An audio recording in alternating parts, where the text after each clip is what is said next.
Welcome back to Celebrity Radio. It's Alex Belfield talking to some of my favourite people and some of the world's biggest stars. And we've got one for you today. Paul Chowdhury is a man who has taken the world of comedy by storm, literally, and he's got a new DVD out called PC's World. And he joins us now on a rather creepy two-way to London. Hello, Paul. How are you? How you doing?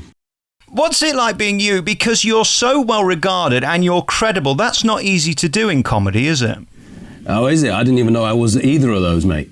This new DVD is really interesting. You have a view on life that's so fascinating and a perspective. Were you born with that, or is that sort of a muscle that you've trained? Because you can make anything funny. Well, I don't know if I can make everything funny. Everything that happens seems to be slightly tragic, and I try and turn a tragedy into a comedy. So it's a situation of I wasn't born with it. I was born with life, and then life just threw a bunch of shit at me, and I turned it into something.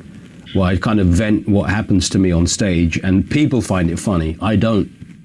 You've got this new DVD out, and it's kind of the final affirmation that you've made it, because they wouldn't put that in the stores unless they thought people were going to buy it. Is it still surprising that people pay to listen to your thoughts? I'm very surprised.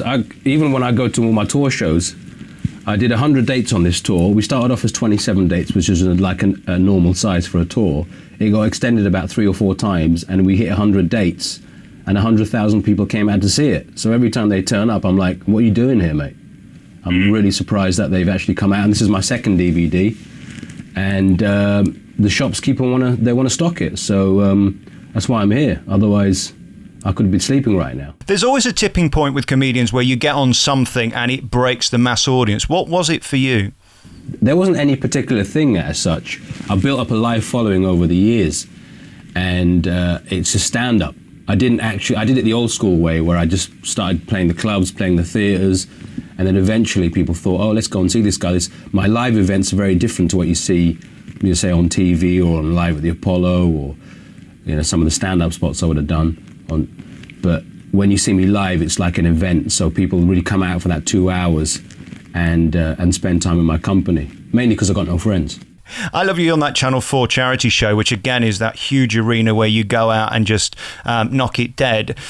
You're not bitter and angry, but you do seem frustrated with the world. When you wake up in the morning, what's the first time that you get pissed off with something? Is it sort of getting out of bed or breathing or realising you're still alive? Well, I wouldn't say breathing, because hopefully I'm still breathing at night. But when I get up, it's very difficult to get up in the morning, mate.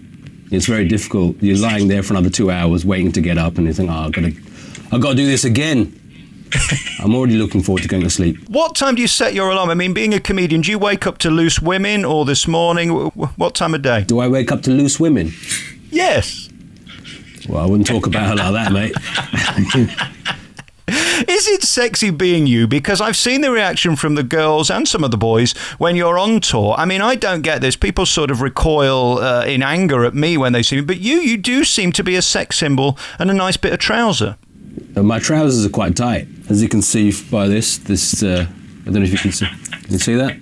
There you go. Is the side shot necessary? What are you trying to tell us? It's more of an artistic, like you never turn your back on your audience. Never turn your back on your audience, which is the number one rule in any performing art. But I start off that way. It's like, let's finish this so I can go back to sleep. Talking of which, you can have a nap now because we're done. We've run out of time. I could talk to you all today. Let's do another proper chat and we'll talk about your life and your career. But let's promote the new DVD. It's called PC's World by Paul Chowdhury. It's out now. Really nice to talk to you. And thank you for FaceTiming. This is very strange. This could be the new ones for the Hollywood stars now.